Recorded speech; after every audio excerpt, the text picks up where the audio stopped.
6:30 in the morning, day 4, actually day 5 of ASA 101 through 104. Today's first day of 104. Hopefully we passed 103, the exam. I'm pretty sure we did. Looks like it might have rained last night. Either that or it's just really dewy. I can't tell. I didn't hear it in the boat. But we've been doing our training on a 1988, I think he said it was, Irwin 34. A little cramped on the inside. I don't think it's going to be the boat for me. I'm going to need a little more comfort than that boat provides when we go to buy one. So the 29-foot Catalina is actually roomier on the inside than the 34-foot Irwin. Very surprised to see that. I have not seen the inside of this Beneteau or this Hunter yet. We'll probably see that before we leave.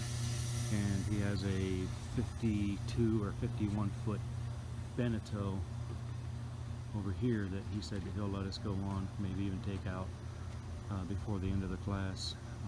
And we'll take a look at what a Beneteau looks like on the inside. So we should have a pretty good idea of what we like and what we don't like by the time we leave here. I know what I don't like. I do like the Irwin. I just don't think I could live in one.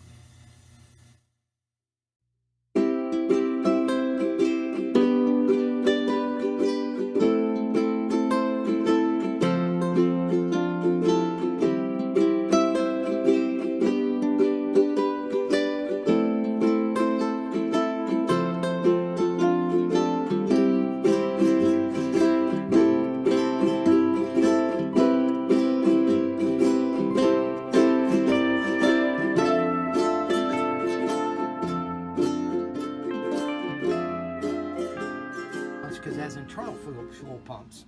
Right. But the reason why I do is that in the event that I lose fuel and I want to reprime it again, this helps me. All I got to do is open up the injectors, turn it on, and that fuel will keep on spitting out until there's completely full, no air, and then I can cinch up my my injectors. Okay. Okay. So this goes into here, but you notice what you see back here. This goes into the injectors, okay? Actually, first a water fuel separator. Yeah, I see it there. Looks like a water oil fuel filter. separator, and then into a fuel filter, and then into the injectors. And then from the injectors, just after the injectors, in that same housing, comes this right here. This is the return. So you have more pressure going into the injectors than you do the injectors to the engine. And that's why you're not going to end up with any bubbles and stuff like that, okay? All right, this right here is your transmission. That down there.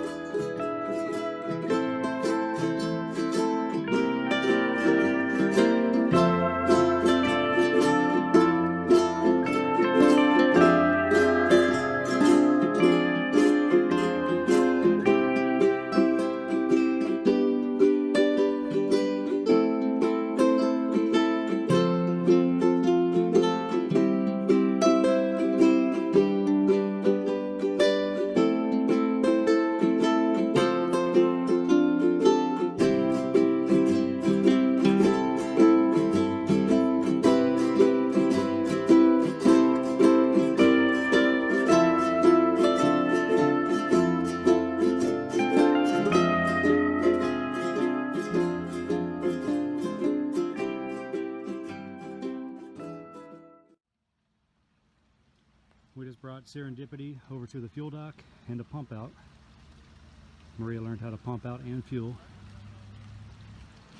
Nice marina and marathon called Faro Blanco, or Faro Blanco, not sure how you pronounce it. So from here I think we're gonna go do some anchoring. We're in our second day of 103. It was easy to bring it in today because there's very little wind and hardly any current. So we'll see how it goes taking it out. A lot better than you can't pull one space. So she's still way over here. She hasn't adjusted yet. Back slowly, grab it.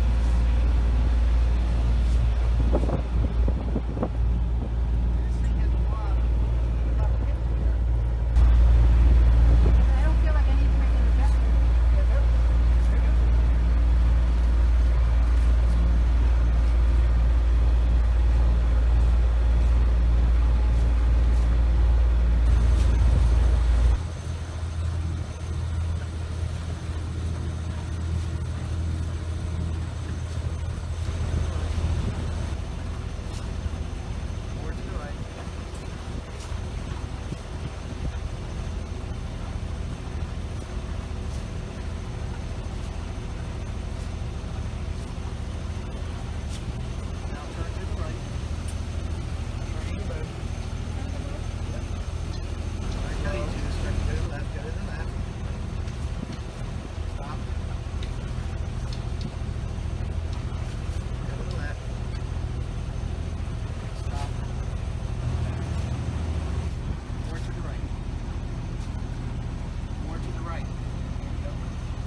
dinner, stone crab for lunch. Only $1.71, but $10 in tax and tip.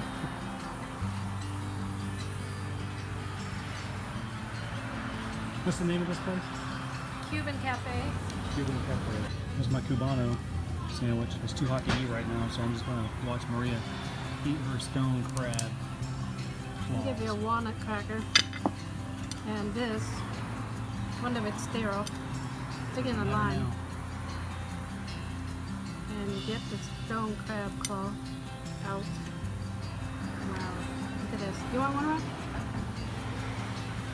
And the lime sauce. Wow, really good. Does that taste like mustard sauce like last night? It's cilantro lime. Like a cilantro lime. There's ketchup. You can put in ketchup. I'm not gonna put ketchup on it. Would you like a piece? I can crack one.